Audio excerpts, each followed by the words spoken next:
Welcome to another special edition of BWARP, the Black Wealth Attainment and Retention Program. All this month, we've been talking about ways to make more money, more money, more money. To attain and retain and sustain wealth, it often requires us to augment, supplement, and complement our primary source of income. We must be creative in our approach to wealth building. As you know, that 9 to 5 and 30 years to retirement is slowly but surely becoming a thing of the past. So we need to take full advantage of the technology that allows us to do big business independently and virtually. Our intent is to plant some seeds that can grow into wealth-building trees of success. This month, we've discussed the benefits of ADUs and Airbnbs, the opportunities for success available through e-commerce, and tonight, we're going to expose a myriad of ways to build and sustain wealth in the gig economy. If you have any questions during the presentation, please put them in the Q&A or the chat, and our virtual producer, Jacinda Moten, will make sure to get an answer during our Q&A portion of the program. Tonight, we're going to hear from a gentleman who calls Dallas, Texas home, but he's no stranger to Los Angeles. John T. Fleming is an advocate of micro enterprise opportunities that enable flexibility in how and when we can work and accomplish our goals. His years of involvement in the direct selling industry includes experience as an independent contractor, owner of a direct selling company, officer, and pace setter with one of the world's largest direct selling companies, Avon. He's a publisher and editor-in-chief of Direct Selling News, and he's a consultant, a speaker, and a writer. His latest book, The Ultimate Gig, is a 2022 Pros Awards finalist in the business, finance, and management category. He has a passion for helping people establish and maintain financial independence through platforms that offer flexibility, freedom, and reward. He's also a big supporter and promoter of HBCUs. I was introduced to John by LA's queen of PR, the late, great Pat Tobin. I was able to handle marketing and advertising, as well as the president of this organization, Michael Lawson, was the legal consultant for the Angel City Classic in the LA Coliseum from 2006 to 2008. John also authored a book called HBCU Today, which is a comprehensive almanac for all of HBCUs in this country. John, we appreciate you being a part of BWARP and our More Money, More Money, More Money series. So enlighten us on the gig economy.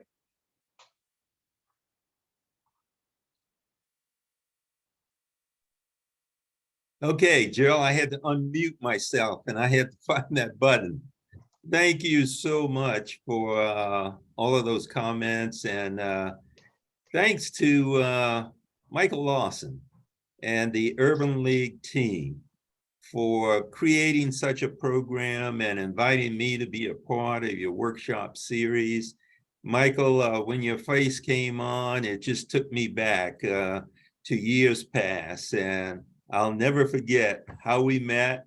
And of course, the relationship even continues, because I do call your previous law firm from time to time and ask for a bit of advice. So it's my pleasure to be here. Thanks to everyone for the invitation. And Jacinda, thank you for the coaching and the time we were able to spend the other night. It's a pleasure. So it kind of brings me back to LA, and you see the background that I'm using. It looks like I'm on a beach, but that's what we can do with technology today. And I happen to be traveling. I'm at a meeting in Salt Lake City, Utah, and there's a function going on. But this was very important to me, and they can be without me tonight, but I'm in a hotel room. So I chose to use the virtual background. Jacinda said that'll work. And it just gives you an idea of what we can do today, because there are people on this call that are in different parts of LA, maybe some even out of town. I'm out of town, and here we are all connected through the technology. So I'm going to get right into it. I have a presentation that I'd like to share, and I'm going to use it as my guide. We have about 25 slides. So I'm going to move through very quickly. And I have given Urban League the opportunity to decide whether they want to share any parts of this presentation or not. So here we go. And I need to find it here. And let me see if I can hit a share button, and let me see if I can get full screen. And I want to go back to the beginning. Am I looking okay, Jacinda, from your point of view? Looks great.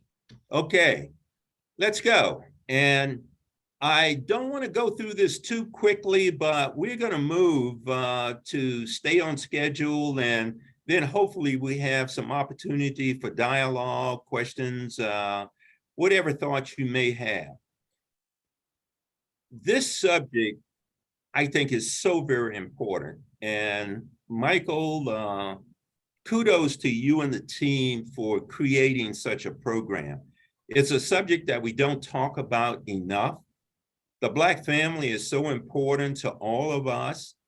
And the facts are, in so many cases, possibly far too many, and I'm not stretching that by saying far too many, generation after generation continues to repeat itself and start all over again. So for those that have taken the time to be on a call like this, you're already very sensitive to the subject, that this life that we have is a great gift. And we have a responsibility to not only live well, but to provide for our family and pass something on to the next generation that allows them to leverage what we have accomplished even more. So that's why I'm so humble and honored to be able to be a part of this.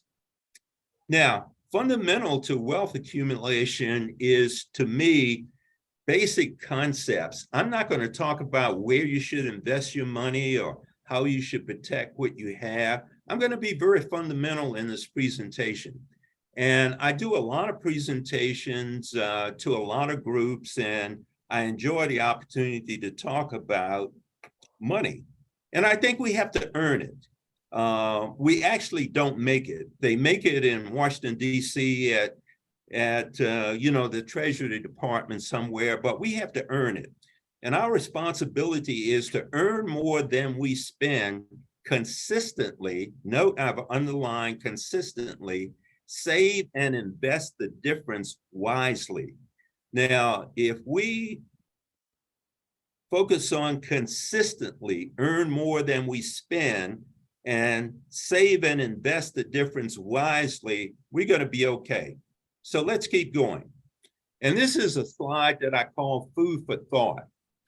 And I start with, what if incremental savings or additional savings per month were $100? Just breaking it down to a very basic concept. In 5 years, the additional savings would amount to $6,379. If we save incrementally $250 per month, in 5 short years, $15,948. If it's $500 per month, $31,935. If it's $1,000 a month, $63,840. Now I'm going to back up a minute to the $500 per month in savings. In 5 years, $31,335. Now you'll note at the bottom of my chart that I'm using an interest rate of 2.5, which is rather challenging to find today. But if you look hard enough, you're going to be okay. If it's a little bit less, it's okay. The important thing is the concept of saving from what we earn each and every month. At $500, 30-some thousand, that happens to be equivalent to what most people have not saved after working for 35 years.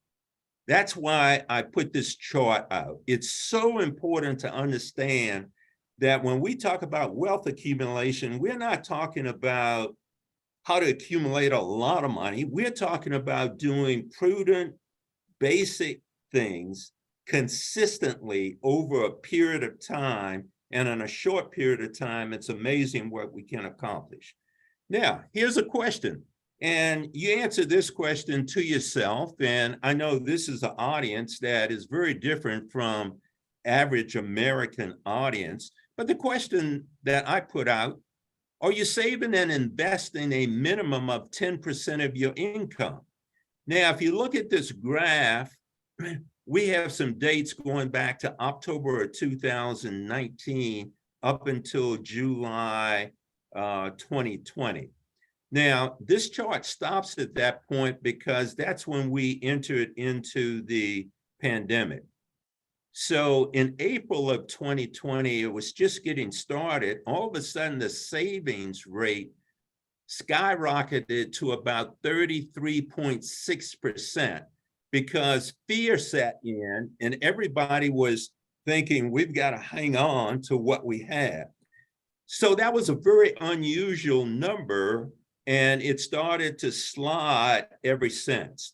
Now I want to show you in the next slide where we are today, because we may not ever get back to normal, but now we're in June of 2022, the average worker earner is saving 5.2% of income.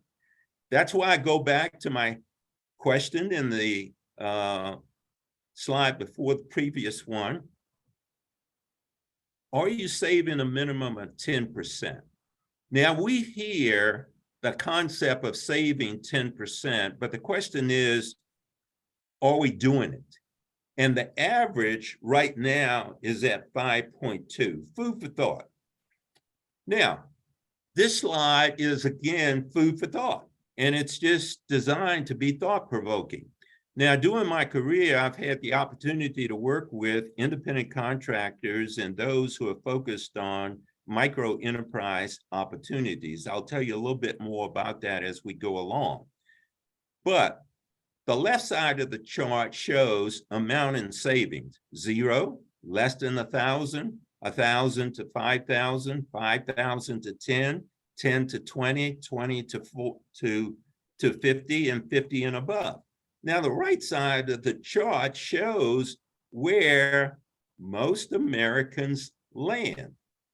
Now, 0 savings. You can look this up. You can do your own Google researches, and you'll see data from different points of view, from JP Morgan Chase or any other entity that you respect. You can go to the US Bureau of Labor Statistics. They carry a lot of statistics. I make it my business to stay abreast of these kinds of stats and facts. 0 savings, 41% of Americans, less than 1,000, 29% in the age group, by the way, 34 to 45. So I don't know whether you can see that on your screen or not, but at the top of this side of the chart, this is data representing age group 34 to 45.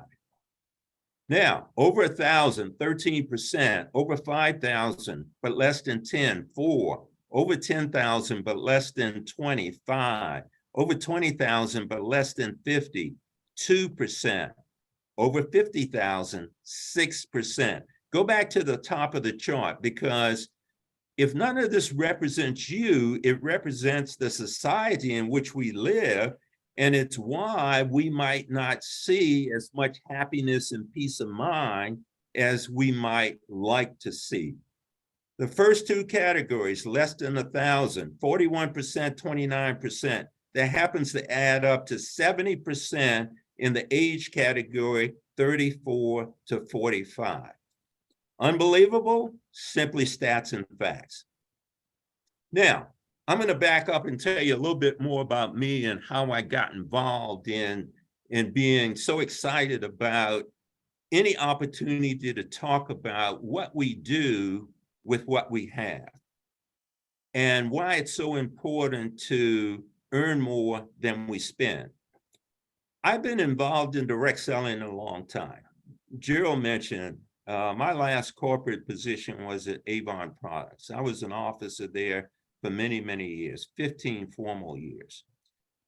During that time, I spent a lot of time with the Direct Selling Association, which is the trade association for direct selling companies.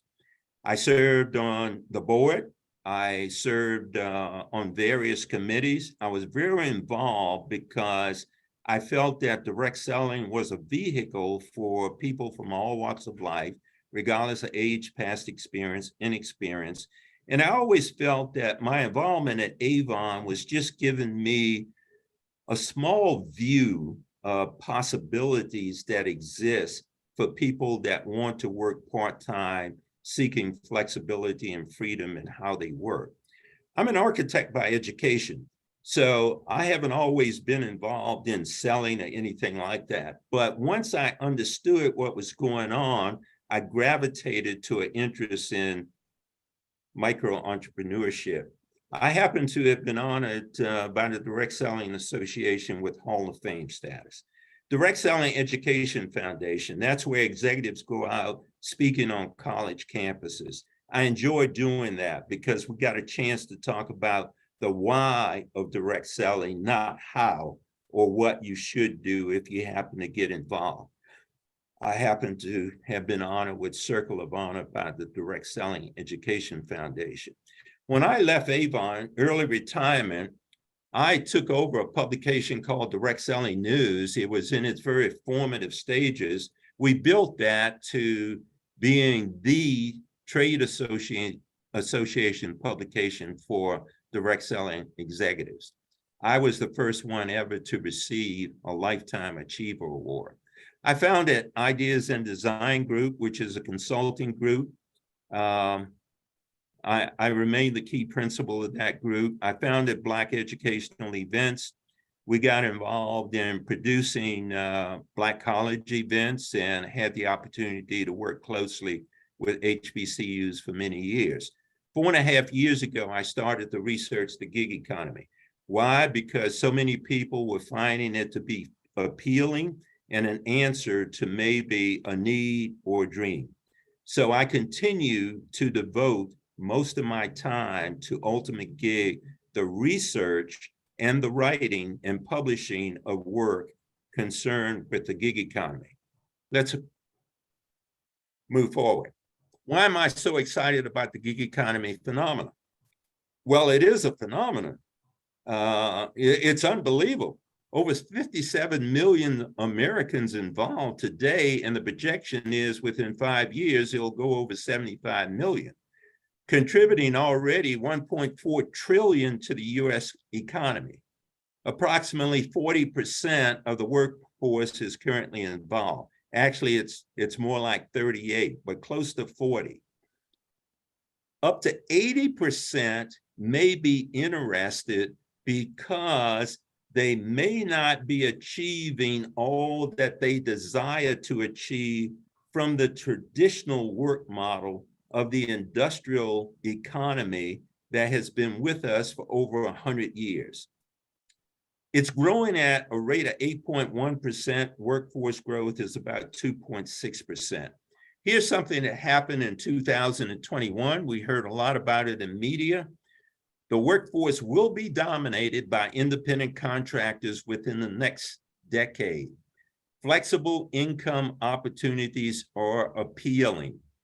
When we look at what happened October 2021, it was labeled in the media as the Great Resignation of 2021. More people quit traditional jobs than at any other time in American history. People did not quit jobs because they didn't want to work. Freedom and flexibility in how we work is becoming of critical importance. So, to give you a quick background on the gig economy, you may hear labels like sharing economy, peer economy, on-demand economy, platform economy, bottom-up economy, access economy. Real estate agents are a part of the gig economy. Freelancers, regardless of whether you're an educator, an engineer, a graphic artist, or whether you have a talent or a skill, a lot of people are freelancing today. And freelancing gives one the opportunity to do work, engage clients without the restriction of physical geography, or even time zone. I've done work now with clients that are outside of the country, and we do it because technology allows us to do it. Time zone doesn't make any difference. I'm up at 11 o'clock at night on a conference call with people I'm working with in China. So this is not abnormal. It's becoming more and more normal. Also involved in the gig economy are direct sellers, and all 1099 workers are considered a part of the gig economy. Now, we classify gigs into 4 major categories. Transportation gigs, which everybody typically knows about, that's Uber, Lyft. Service gigs, such as TaskRabbit, Handyman. If you don't want to do something today, all you have to do is Google one of the service gigs, and you'll find somebody else that's excited about coming to your home, doing what you do not want to do. This has become a significant income opportunity for people that want to participate. Selling gigs do include direct selling, but they also include building your own website, marketing your hobby, making people aware of the talents that you have. Some of you I know have heard of Shopify and Etsy. Etsy is a global digital platform. I buy a lot through Etsy. All of the products sold through Etsy are being manufactured, made available by micro entrepreneurs who are really in business for themselves. Etsy doesn't own any stores. They don't own any warehouses. They don't inventory any product. But people from all walks of life are finding that Etsy and platforms like Etsy can allow them to market a product or a service that maybe was a hobby or a dream that at some point it could be a micro enterprise. Leasing gigs, Airbnb is the classic example. There are other examples as well, but leasing gigs allow you to lease something that you're not utilizing all of the time. So the choices available in any of these categories are now up in the thousands, okay? Not just a few. Now, what's the key driver of appeal here? Now, I have a graph, and I don't want you to stop and try to read everything that's on this slide. I use this slide in presentations when I have a lot of time to maybe just discuss this. What you see across the top is a green line, and that represents purchasing power. Now, what you see in the yellow line on the graph is income. Now, what we are taking a look at is hourly wages. Now, when we go back to 64, hourly wages were minimal. When we come up to 2018, 19, 20, 21, 22, hourly wages have gone up. Now, we are just using this as one metric. The point being made by this slide is that even though there's been a steep increase in wages earned, purchasing power has remained about the same. So in other words, when we go back 20 years, the house that used to cost 100 now costs 200, 250.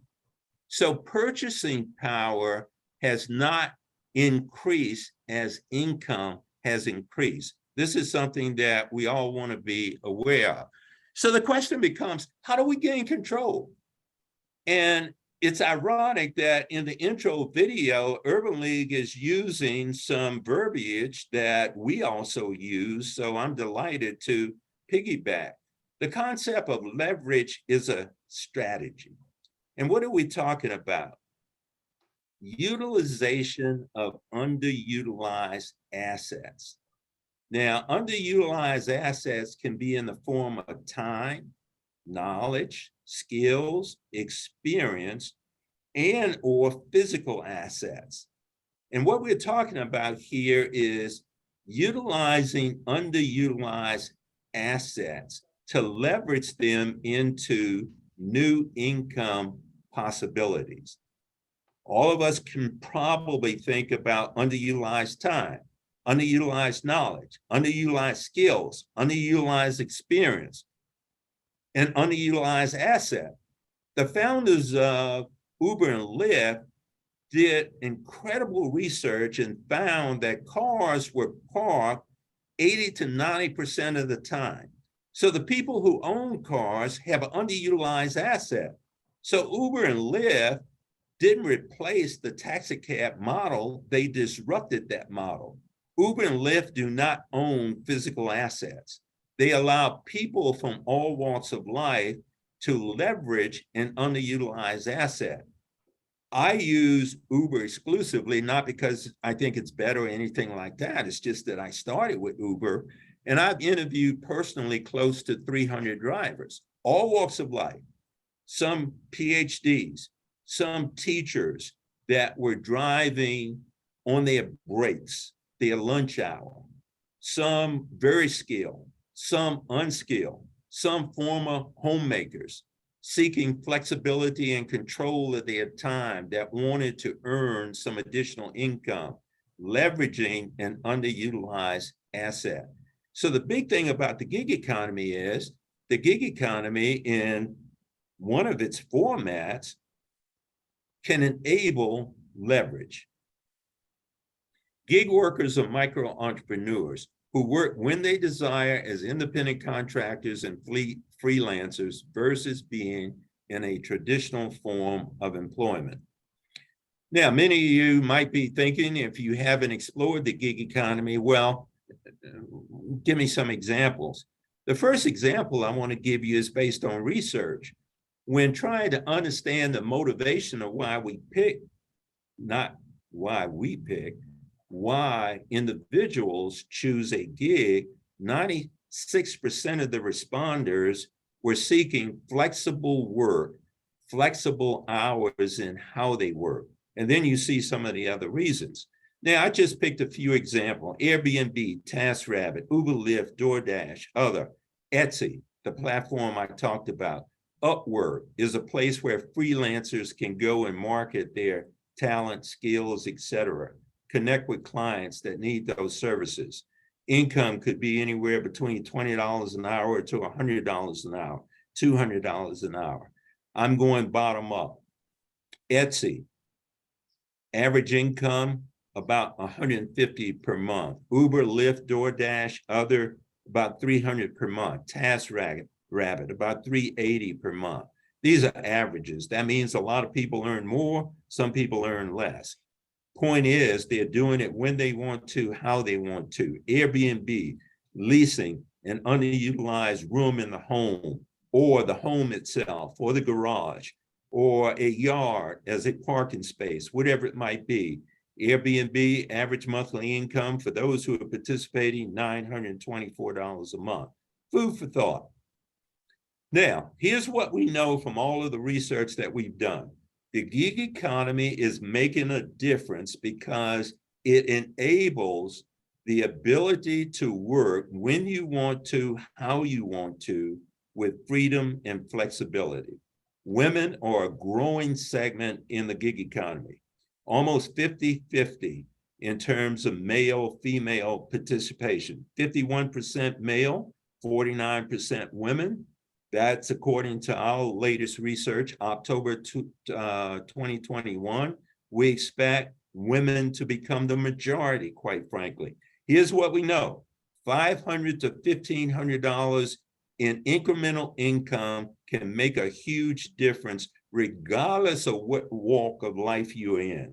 Whether you are mature, whether you are young, whether you're Gen Z, millennial, whether you are beyond 50, 55, 60, it makes no difference. It's not about the resume, it's about desire. And so this is one of the reasons why I get so pumped up when I have the opportunity to talk about the possibilities associated with the gig economy.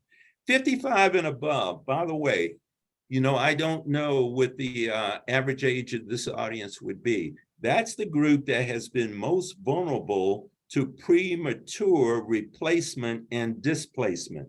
So now it doesn't make any difference as to how old one might be. The more important thing is how much desire do we have to make a difference in our personal life, and also the legacy involved with our family and those who may be dependent upon us. Here's something else. 51% of companies we know will be using contingent workers more so over the next 3 to 5 years. 7% says that they are going to increase significantly. 44% said they are definitely increasing. That's because we can work from home as easy as we work from the office. And it may not be exactly the same, but here's what we know. More and more people are working from home, and many people are working from phone. 3 powerful concepts that you might latch on to if you're giving any thought to this. Participation in the gig economy is very simple, and it's based on adhering to 3 powerful ideas and concepts. Number 1, your gig represents new possibilities for enhancing the life-work experience. People that choose gigs ought to do it carefully, and that's our next suggestion here.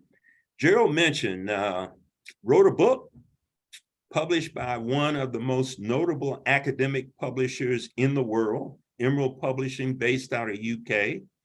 And the book came out last year. It's available through Amazon, Barnes & Noble, whatever your favorite bookstore might be. You can also access to the book through our website, ultimategigresources.com. Now, the other thing about going there, if you're interested in gigs, is that at ultimategigresources.com, we provide a lot of free material for those that are simply exploring and want to better understand what this is all about. That's just a little bit about us. I'm going to give myself a little bit of a commercial here, simply because I want you to know that this is not just, it's not a self-help book. It's a book based on research and study, and it's going to take a while to read it, but this book received Prose Award recognition as the sole runner-up in the category of business, finance, and management by the Association of American Publishers earlier this year.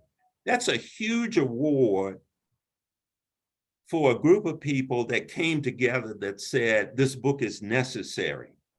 And I just want you to know that, because if you go and explore purchasing the book, yeah, the publisher controls the price of the book.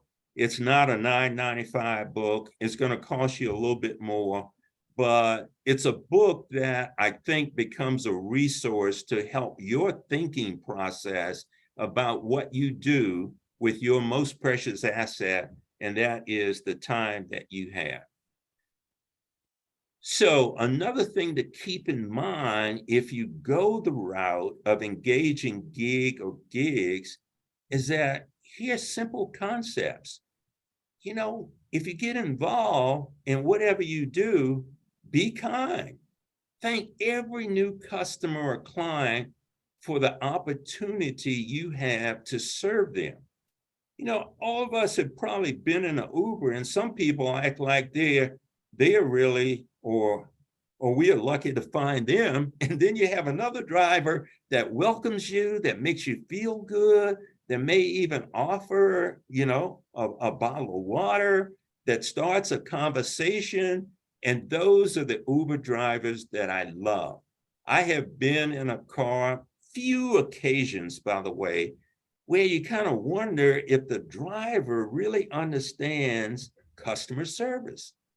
And then I've been with drivers whose cars are immaculate, and they hit the car wash every day before they drive the car and pick someone up. Well, guess what? That impacts my tip. And sometimes my tip matches a fare because I appreciate the service. So if you get involved and you thank people, if you're kind, it's amazing how that begins to flourish in the gig economy. Think and plan about what you're doing. Don't take this because you want to earn some extra money. Don't explore this because you need extra money. Explore this because you're going to think it through. You're going to plan to do what you are going to do and plan to give an extra inch so that customers and clientele know that you are there to serve. And the last thing I say, and this is why I just deal with three basic concepts. It doesn't take a whole lot to understand these kind of concepts. Be grateful. You cannot thank people enough. And when you thank people over and over again, because they gave you the opportunity to serve them, it's amazing what kind of business you can build. So maximizing opportunities may require us to think differently, prioritize differently, commit to exploration, redefine the word hope. I really don't believe in the word hope. I believe in doing. If the hope program worked, we'd all be okay. Okay. So I believe that we do, and we seize the opportunity to do. And many times we need to simply embrace more. Less is more. And sometimes we may need to give up something that's not giving us enough return on the investment. And that's why I say less can be more. Gerald, Reverend Gerald, I want to thank you for being such a good friend over so many years and inviting me to be a part of this program that you, Michael, and Brian, and everyone else created. And Gerald, I don't know whether I got this from you or not, but I used to have it as a small sign in my office. And then when I moved, someone took it, and I never objected. I never had a problem because I felt that they may have needed that sign more than I did. But life is God's gift. What we do with it is our gift. And those are the kind of concepts that I think we hold on to as we explore wealth accumulation and retention. I want to thank everybody again for the opportunity to share with you some things that many people have shared with me. And I hope that you feel that your time invested may have been beneficial to you. Thanks again. Back to you, Gerald, and I'm grateful. All righty, wonderful presentation, Mr. Fleming. Even though we can't see each other, everyone, but let's give a virtual round of applause for that wonderful presentation. We will now begin the Q&A portion of the program. So if you all have any questions, please feel free to post your questions in the chat or the Q&A prompter, and I will be sure to address them.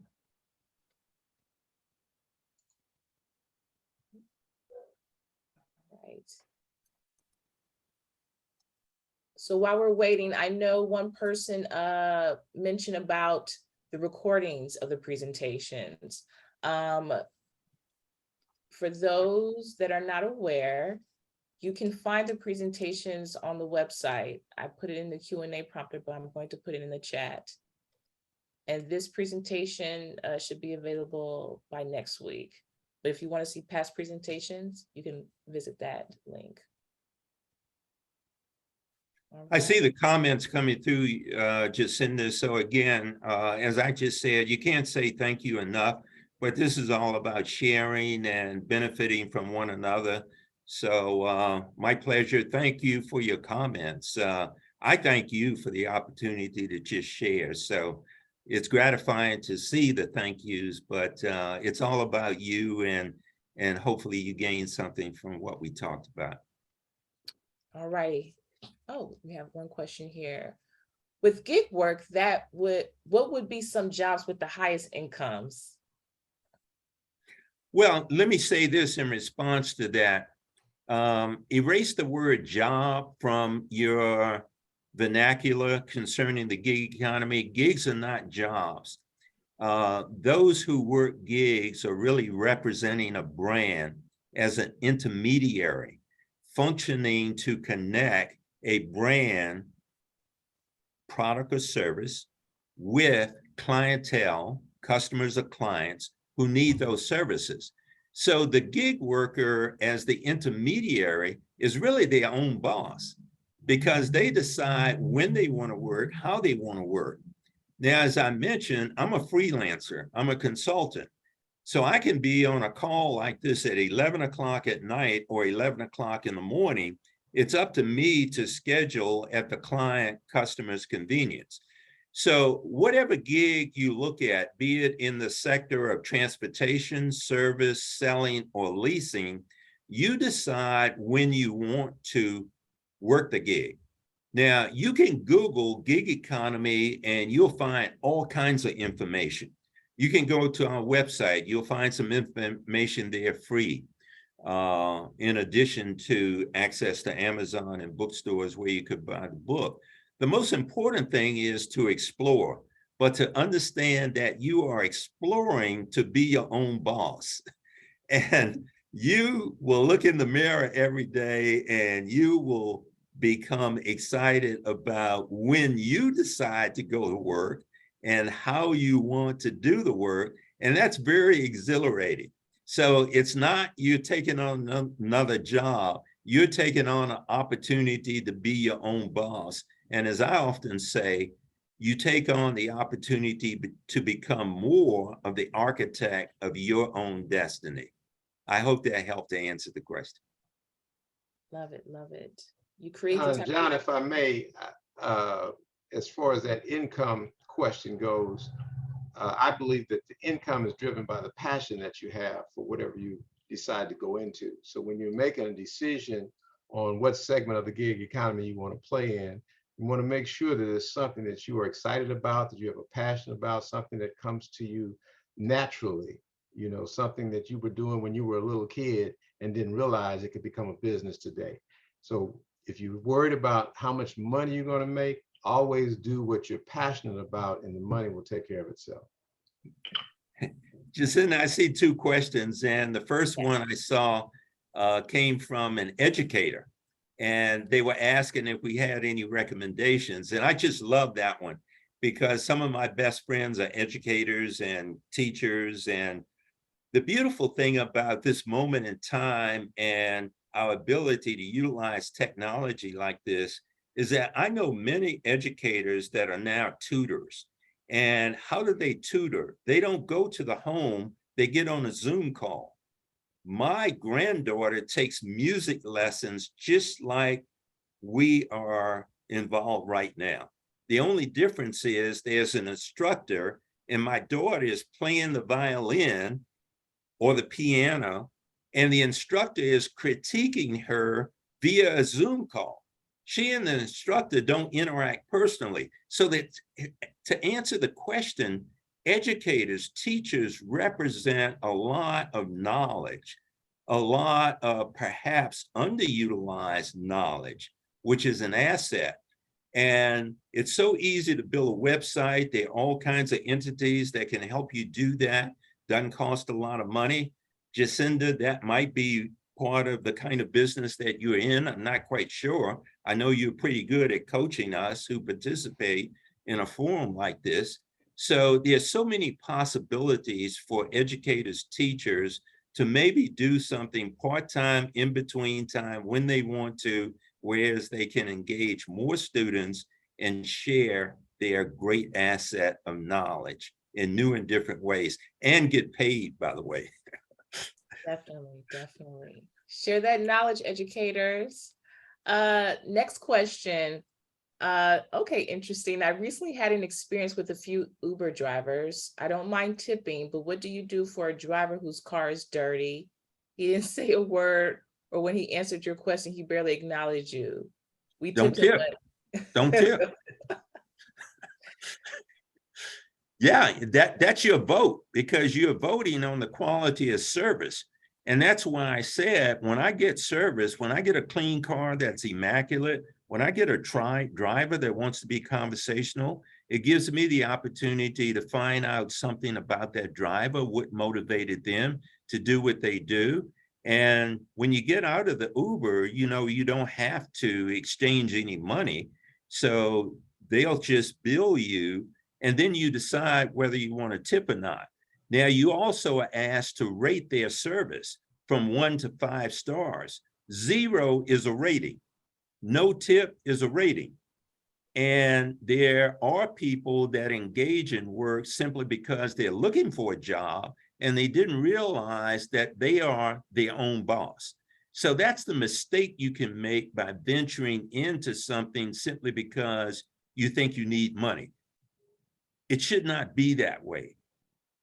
It should be about your passion, as Gerald said, your desire to leverage an underutilized asset. And by all means, make sure that you have fun. Now, there was a previous question, Jacinda, that I saw before you went to that one. And the gentleman, I think it was a gentleman, he said something like this: I'm a jack of all trades, but a master of none. And I want to say there is no such thing. You are knowledgeable, you are skilled, evidently you know how to do a lot of things. And check out TaskRabbit, check out Handyman, check out the gig providing companies that will allow you to leverage that knowledge, skill, experience, and connect you with customers who want that knowledge, skill, and experience. So you are a master waiting for opportunity to happen. And I want to encourage that person that left that question, because many times we feel that, wow, we tried so many things and it didn't work. And how do I market myself? That's what the gig economy is all about. Helping people from all walks of life find something that they can love to do and benefit from the financial reward. And don't forget, it's not about necessarily earning a lot of money, but a lot of people do. It's about the 300, 400, 500, the $1,000 possibility per month, in addition to what's already being experienced. That can be a life-changing experience. Definitely. Thanks for that question. Yes, definitely. Any other questions, anyone? I know earlier, Mr. Fleming shared a lot of great sites. You mentioned Upworks, TaskRabbit. I know another site is Fiverr. Oh, yeah. Yeah. There are so many out there. That's why I say, do your homework, be it Google or Alexa or whoever, the information is there and it's available through clicks. And what used to require years ago when people like Gerald, Michael, and I got started, I'm probably the oldest of everybody here, but we used to have to do a lot of reading, a lot of study. Now I pick up that phone and I go click. Boy, if I had had this when I was a student, I would have been straight A's.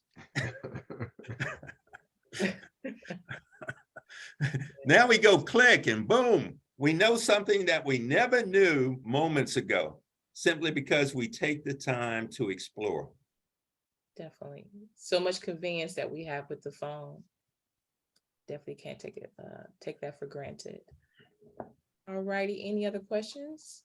Okay. That's why they call it a smartphone. All righty. Someone mentioned about, can we put those sites in the chat? I'll put one of them. What were the others? Did you want to place them in the chat for them, Mr. Fleming? We can pull them off the presentation and place them in there. Okay. And they'll be able to go to the Urban League's website and see the presentation probably a few days from now. Yes. I just in there, if we don't have another question, I'd like to hear from Michael Lawson.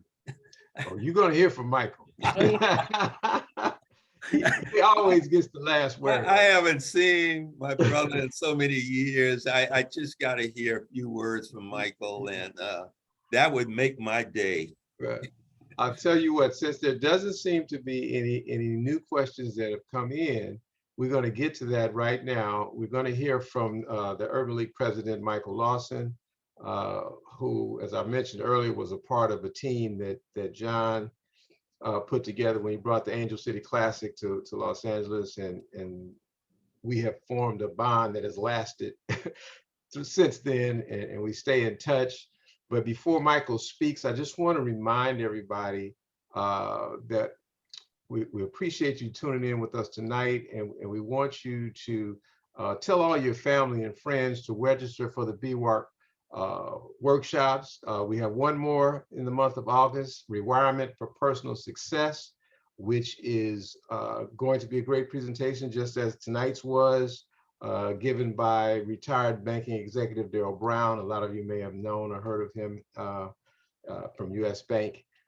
He has a new program called Rewirement for Personal Success, which kind of piggybacks on some of the things that you've heard today. So please tune in for that.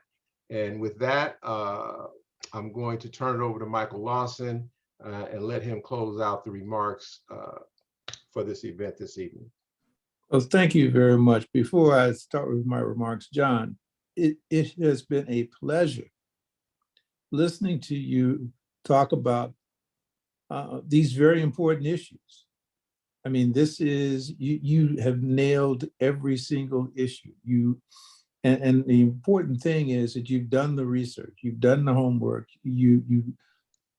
and this information is so important for the community that we have. Because as you heard through during the questions, there's so many opportunities out there, but it's easy to not be focused. And that's, and I love the way you presented this. I love the way you presented the opportunities that are out there and the opportunities that await you. And I really love the response to the question of, if you're not sure what you want to do something and keep moving. This is exactly, this is how our economy is changing. And you not only described it very well, but you backed it up with the statistics. And so, that's what it takes. That's what I really appreciate you. And I'm looking forward to more conversations with you about what you would recommend for different people. So thank you very much for taking time out. Thank you very much for stepping out of the meetings that you were having. And I hope you enjoy the beach that's behind you while you're there.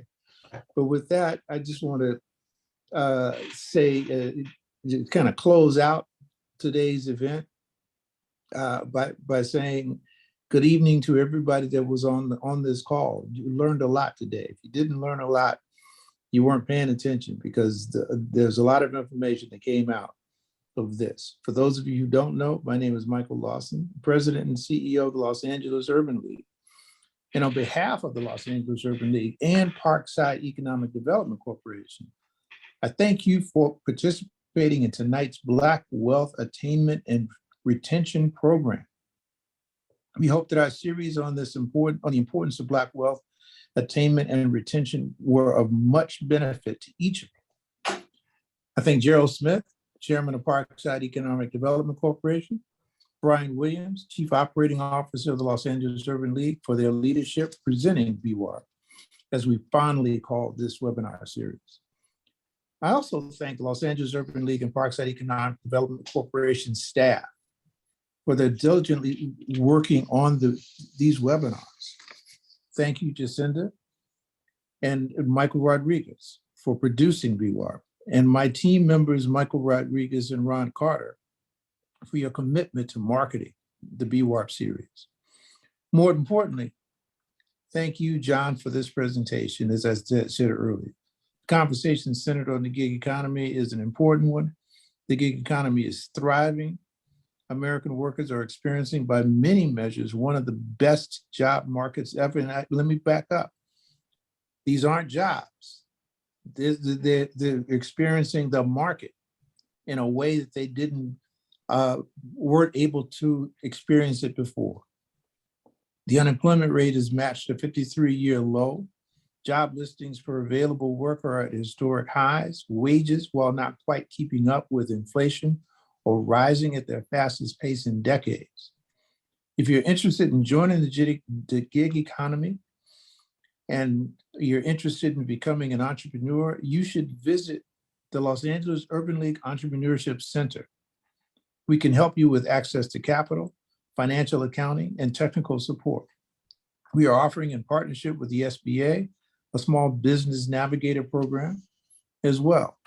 Please visit our website, laul.org, and sign up for these 8-week classes. The Los Angeles Urban League and our partners' commitment to delivering quality programs and services to underserved communities remains steadfast. We trust that you'll continue to join us as we produce these resourceful Black wealth retainment and retention programs. We also hope that the information that was shared with you tonight will contribute to your success in building generational wealth for your families. We have a mission of rebuilding Black Wall Street here in Los Angeles. We hope that you will join us in this ambitious and timely mission. Please continue to check our website for information on the work that we are conducting. Again, thank you for attending our BWAP webinar series. We look forward to seeing you next week. And John, thank you so much for the wisdom that you have given us this afternoon. And with that, I bid everyone a good night. Thank you. Good night, everyone. Good night.